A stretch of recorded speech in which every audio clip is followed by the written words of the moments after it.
Thanks, Lou. Sit over here. Hi, I'm Russell Castagnero, also Lou and Zappy's dad. And I'd like to welcome you here to the First Unitarian Church of Honolulu. We have a new year, relatively new year. We have same old rules, though.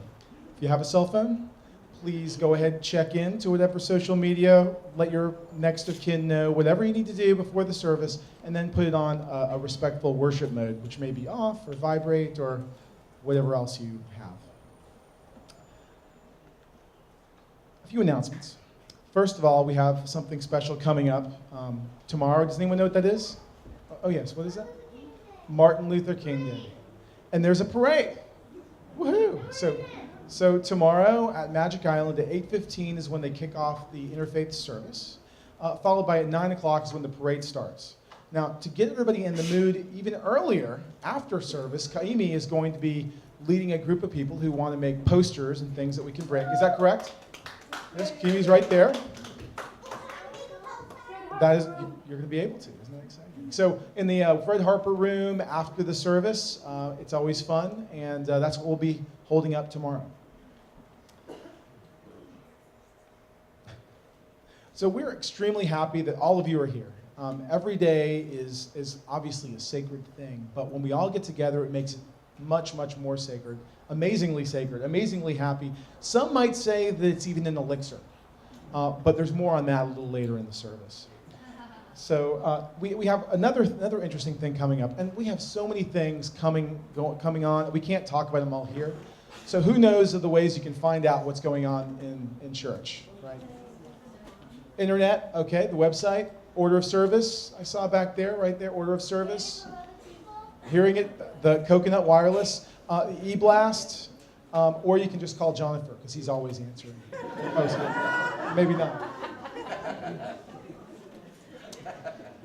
So we have interfaith brunch coming up on Thursday. Interesting. We have another really exciting thing for all the RE kids and all the RE parents, is that we have a fire drill happening today. Not for everybody, for RE, because we want to be safe. It's not for everybody, but it's for, you'll be there. So it's towards the end of it. Excuse me? Oh, so what you have to know is you have to pick up the kids at the playground at the designated time, which is 12:15, but you'll find out more about that in a couple minutes as well. Enough from the monkey bin. Another announcement, because there's not enough. But this is a great announcement, especially for those of you who have never gone to this before. The UU Women's Federation Retreat. What better way, or what better self-care can there be than the UU Women's Retreat? A weekend out of town, away from day-to-day responsibilities, with great conversation, food, and activities with the fabulous UU women in the fantastic setting of the Waianae Coast in Pokai Bay. Space is filling up, so please register today. Carla Allison, Carla, you see her right over in the back. If you're interested, you want to find out, it's a great thing, and she'll be talking to people and letting you sign up after service. The RE team is hosting a special family night social on February 2nd between 5 and 8 at church. Are any of you UU curious? Many of us already know.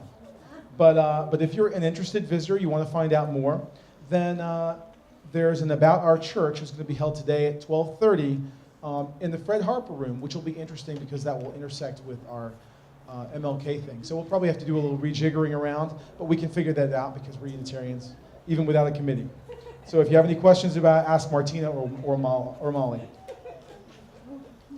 I'm glad you got that, because nobody else did. So any visitors here, we want to extend a special welcome to you, and give you the opportunity to rise or stand. So if you'll please join me for reading the chalice lady while they light the chalice. We light this chalice, members of compassion.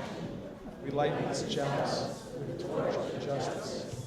We light this chalice with the radiance of joy. Children, come on down. Is everyone down here already? The young at heart? They're not young. Anyone who wants to join? You're looking the wrong way. So today's story is about cycles. Yeah. What do you guys know about cycles? On the slide they had a butterfly. No, on the slide there was a butterfly like cycle. There is. Maggie? That they can take a long time. Sometimes they take a long time, sometimes they're short, sometimes they're good, sometimes they're bad. In today's service, they're going to talk about sometimes when you get into a bad cycle and you need some help to get out. Does anyone know how you might get some help to come out of a bad cycle? Ask somebody. Excellent. Ask somebody. Ask a friend. Ask a mom or a dad. Ask a brother or a sister. Or ask a police. Yeah, or ask a policeman. Very good. Or ask a grandma. Or ask a grandma. That's great. Those are all very good ways to get some help to get out of a bad cycle. I don't think pancakes will help, but they will make you feel better. You can learn about cycles in schools. You learn about cycles in school. So my story is going to kind of incorporate or include some of those stories. So what do you guys know about these kind of cycles? Bicycle. Yeah, bicycle and recycle. What do you got, Maggie? That they can save the planet.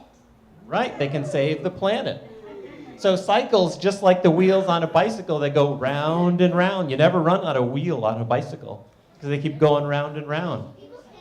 Just like on recycle, you use stuff more than once. You either reuse it or recycle it, and you probably help your parents put your plastic and paper and cans into the green waste bin. How about some cycles that deal with Earth? You know any cycles? The rock cycle. Great, the rock cycle. Maggie? The rain cycle. Ah, yes, the hydrologic or the rain cycle. Both of those are up there. Great, you guys are smart. And then we have what parents might say the diurnal cycle or the day-night cycle. And that one's a pretty short cycle versus the year cycle where it takes us 365 days to go all the way around the sun. The season cycle. Great, and the season cycles. So that's great. In this time of year, we are enjoying the beginning of a new year where we're starting a new cycle and we're starting to make resolutions. So that's what gave me the idea for this, this story. What are some solar system cycles? I hear stars. Sun. Moon. Oh, great, you guys are on it today. So, and time is another cycle that we measure, which is pretty short. And then, as Elijah pointed out, we have the moon cycle every 28 days. We have the cycle of all the planets going around the sun. And the Milky Way. And the Milky Way, which is over there in the lower right. That's a really long cycle, 250 million years to go around the center of the Milky Way. The stars cycle where the stars create and explode and die. Great. We'll get to that in just a second because I called that a life cycle. But we also have our sun that goes through cycles from minimum to maximum every 11 years. Oh yeah, I was gonna say that green ball of fire thing cycle. Oh yeah, the green ball of fire was our sun. Pancake cycle. So here we have growth cycles. You probably maybe saw at the bottom of your Christmas tree that it had rings, and you could count the rings and know how old your Christmas tree was, or that tree. Corals have cycles. They have day cycles and year cycles. And they have the cycle of when they get sick. And ice has cycles, so we can count up those layers and know how old glaciers are. We have tide cycles, where the ocean grows and shrinks because of the gravity of the moon and the sun. And even rocks have cycles. And we can measure day-night cycles in rocks or seasons. And mountain cycles? Mountain cycles. Great, yep. Mountains grow and shrink. And then we have life cycles. So butterflies go through cycles as they get older. People change as they get older. Plants come and go. And in some religions, you come back around. So that's pretty neat. That's an even different cycle. And as Miles pointed out, stars go through cycles. They're born, they get older, they explode and die, and then they give us the elements that we need to live. So the cycle that we're starting in RE is the beginning of a new semester. And the topics for this new semester are Love Surrounds Us for the 3 to 6-year-olds, and Love Will Guide Us for the 7 to 11-year-olds. And then for the youth, we have Qualities of a Justice Maker. So these will be the topics that we'll be discussing upstairs all semester long. Why do you think we picked love for a topic for the 3 to 6 and 7 to 11-year-olds? Any ideas? Because we love you. It's spring. Pancake love? There's always pancake love. But there's spring. We have February. What happens in February? Valentine's. We just had marriage equality, which is love. So we're building on that to have our semester be about love for the 2 of the 3 groups. And also with the beginning of the new semester, we're going to try some new things. So if you don't know, just bring your kids up. If they're younger than 3, you can bring them upstairs right away when you come. For the other groups, the 3 and ups, you bring them up after the story for all ages. And then we're going to have an ending time for RE at 12:15. So everyone is going to come up and pick up their kids in meeting room 1 in 12:15, regardless of their age. We're going to do closing circle up there. The only difference is today, because we have a fire drill for RE, we want everyone to meet at the playground.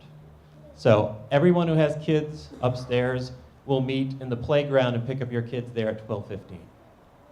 And then one last thing, we're going to ask you to not use the bathrooms during the RE hours.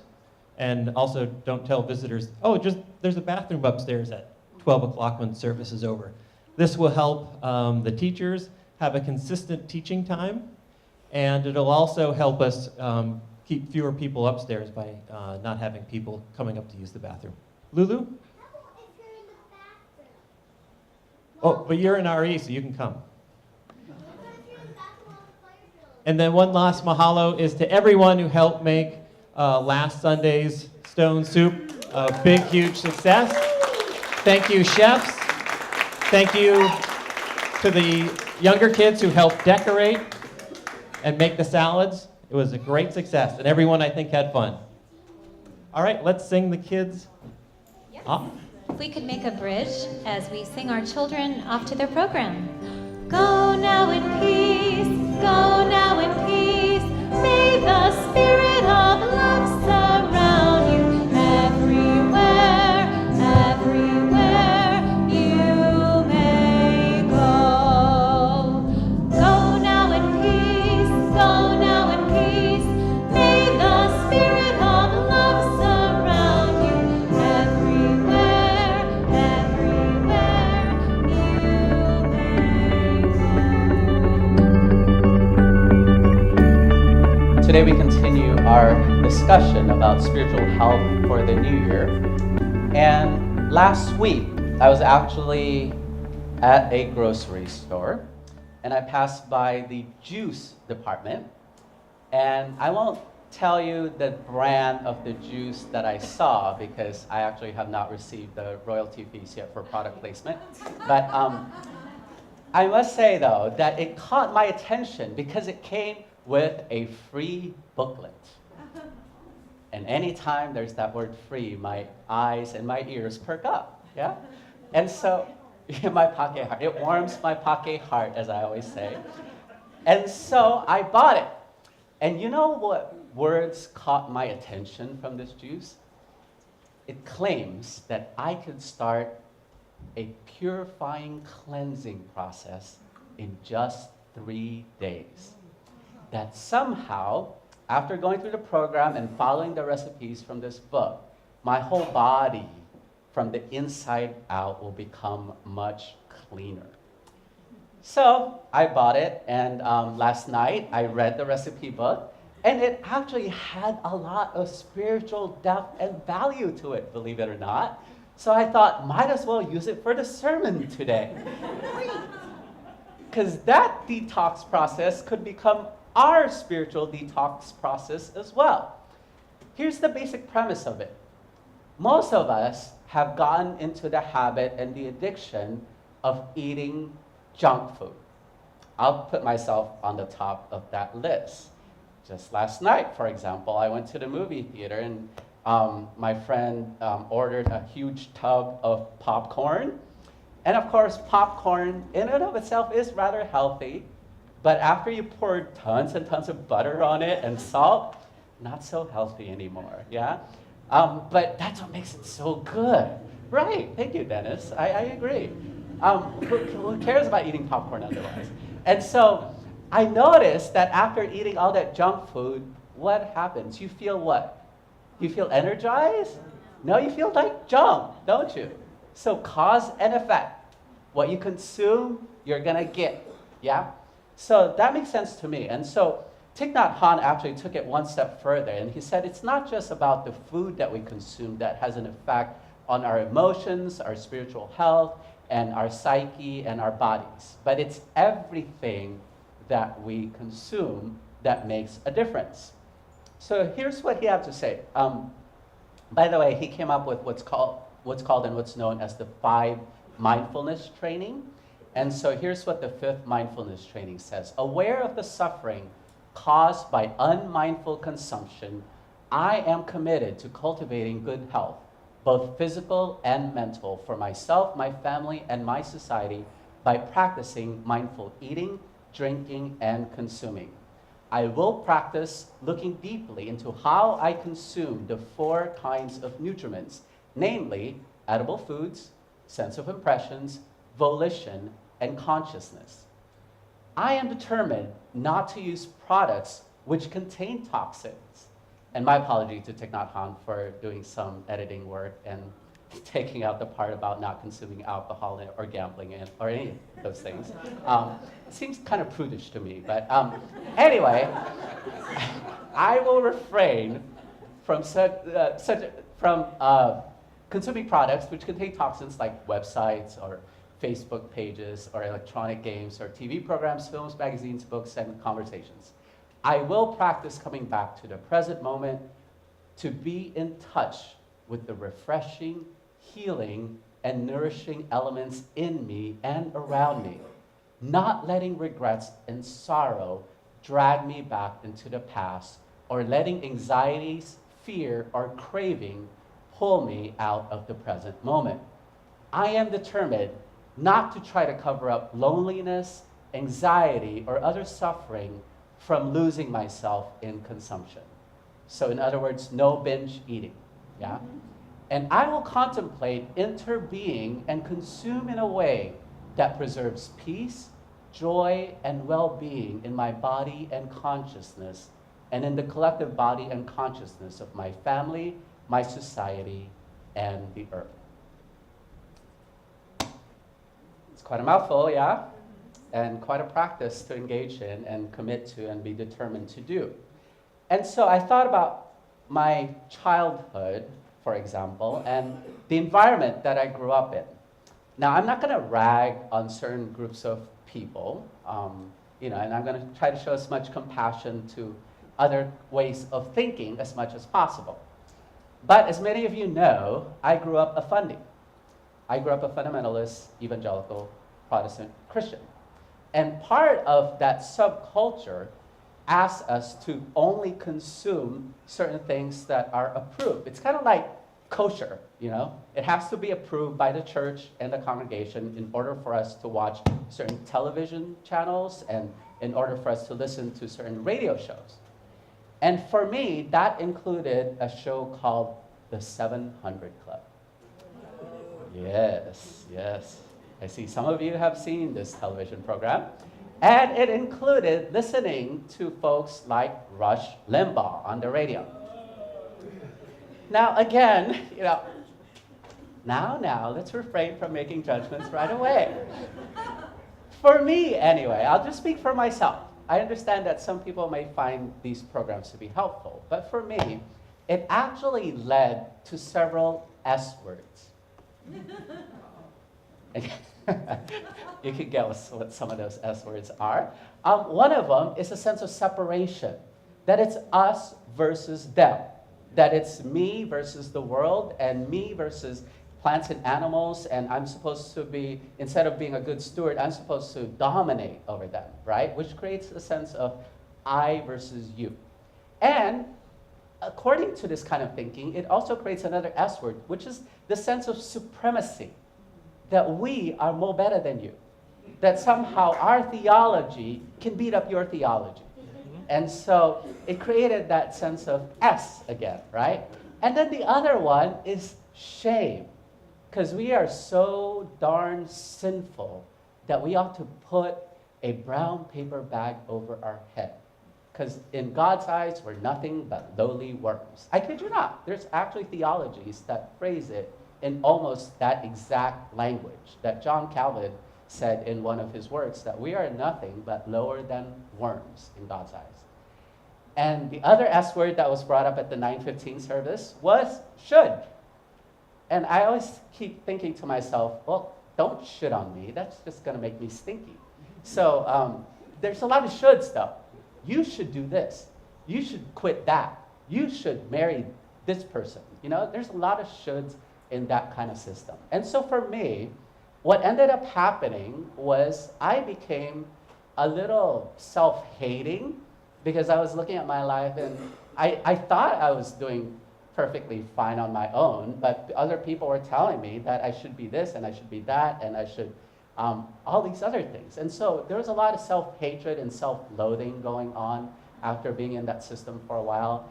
And there's also a lack of self-confidence, because the other thing that was present in that system is the scarcity. There's a scarcity of grace, there's a scarcity of forgiveness, there's a scarcity of unconditional love. And so for me, it became self-detrimental as I kept going along. And I had depression and suicidal ideations at some point, and it was just not a very healthy way to live. And that is why I'm classifying that period of my life as one where I injected a lot of toxic theology. You know, I'm not going to ask you to raise your hands to see how many of you have had a similar experience growing up. None of the UUs, of course, right? None of the birthright UUs have ever gone through that. But anyway, it then started me on this process of how can I detoxify myself? How can I get rid of all this negative energy that I've accumulated over the years and all these things that keep playing like a record in my head? For you young ones, it's like your iPod on repeat mode. It just keeps playing and over again, almost subconsciously. You don't even think about it. It's just there telling you you're not good enough, you're not beautiful enough, you're not, right? How do I stop that tape and that record from playing? So it was a very subtle process, I must tell you. Unlike the juice, it doesn't just take 3 days. It actually took me a number of years to get to a place where I could finally come to a more positive way of looking at life. And I must admit, there are so many rituals that are out there and available to you. And reading Rumi was just one of them, right? The top 10 list, similar to Letterman's top 10, on how to draw from that elixir, Rumi, or Russell calls it. Rumi didn't actually call it an elixir, did he? He did, okay. So how to drink from that elixir so that you would bring about health and vitality in your life again. And I noticed that you all love that one about how if you don't experience the rub, how can you be polished? Yeah, isn't that a good one? And it made me think about, you know, just life in general. And if we didn't have those moments when we have been exposed to toxic theology, how can we figure out what good theology or what healthy theology actually is, you know? So I'm even thankful that I went through that part of my life. So even in the midst of all of that, there's something and a gem to be found, all right? So there's other traditions. How many of you have heard of a saging process, like the neo-pagans do? So the idea is that, sometimes when you're blessing a house, you go around to each corner and you burn a piece of sage and you smudge it. Yeah, it's otherwise known as smudging. And in Hawaiian tradition, there's also a process known as pikai. Traditionally, what would happen is warriors, before they would go to war, they would actually go to the ocean and swim and ask for the blessings from the gods and goddesses. And then when they emerge, they would feel a lot more cleansed and refreshed and renewed and revitalized to do the work that they need to do. Yeah? And I bet for those of you who have gone to the ocean, you experience something similar.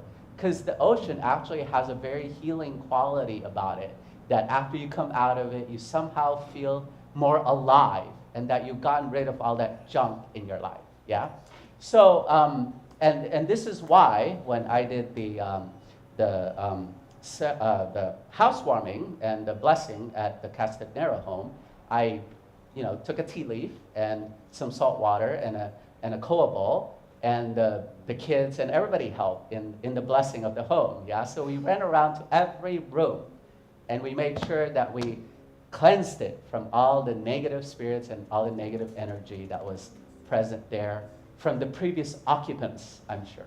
Because the Castanera family has since moved in and showered it with all their aloha and mana and all their love and all that good stuff. Yeah? You're supposed to say yes. And so there are many ways that we could actually engage in a spiritually cleansing and a spiritually detoxifying process. Today, I'm just going to mention a two-step. Because I don't know about you, but I have a difficult time remembering all 10, for example, of Rumi's elixirs and all 5 mindfulness trainings. So I'm going to narrow it down to 2 for you, so that it'll be an easy 2-step. How does that dance work, the 2-step? I don't know. Anyway, so here are the 2 steps. Ready? The first one you've actually heard of already. Remember the meditation? Those of you who didn't fall asleep during the meditation. Remember that? How Thich Nhat Hanh says that we just by being aware that negative energy is there. Be it you got it through osmosis from your parents. It's always nice to blame your parents for everything. Say it's your parents' fault. They made me do this and they made me do that. They go there, right? Except for Ian. Ian would never blame his mom for anything, of course, right? Raised in a perfect environment. So, but for some of us, so all that negative stuff that we learn from childhood, just being aware of it is the first step in the process of letting go. The second step, I think, is to make choices. So now that you found yourself in this position in the now, how can you make choices that would affect your future so that you would have a different trajectory? So it's never too late, no matter what you think. It's never too late for me to go through that detox process with that juice, for example. And what better time to do it than the beginning of the year? Yeah? Now is a great time to go through that process, whatever that process will be for you. And I'm going to challenge you with your choices. Not so much to the point of, again, Thich Nhat Hanh of saying, I'll never drink caffeine or wine or anything like that, because I don't want y'all to suddenly become Mormons, right? But it's just to say that how could you be more mindful about your consumption? How can you just become a little bit more aware about who you hang out with, for crying out loud? You are your friends, right? And if you hang out with Debbie Downers all the time, you'll turn into a Debbie Downer yourself. It's that easy. So why not try to surround yourself with people who will actually uplift you? And why not begin to monitor what you're tracking on your RSS feeds and on your Twitter feeds? Is it going to depress you? Is it going to make you want to slit your wrist? Or is it going to actually bring inspiration and joy and hope to your life? The choice is up to you. And finally, this is what we're here for after all, why not make a choice to go to a church and attend a spiritual community and be with a bunch of people that will support you on your journey instead of tearing you down?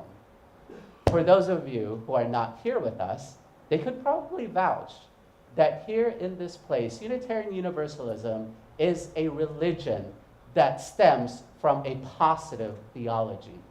We don't believe in that worm crap, all right? We believe, however, that each of you have inherent worth and dignity and is worthy of love, to be loved and to love others. We believe that there is no condemnation and no judgment here in this place. However, we do believe that once in a while, you need help with the rebooting process. That you also need a detoxification process.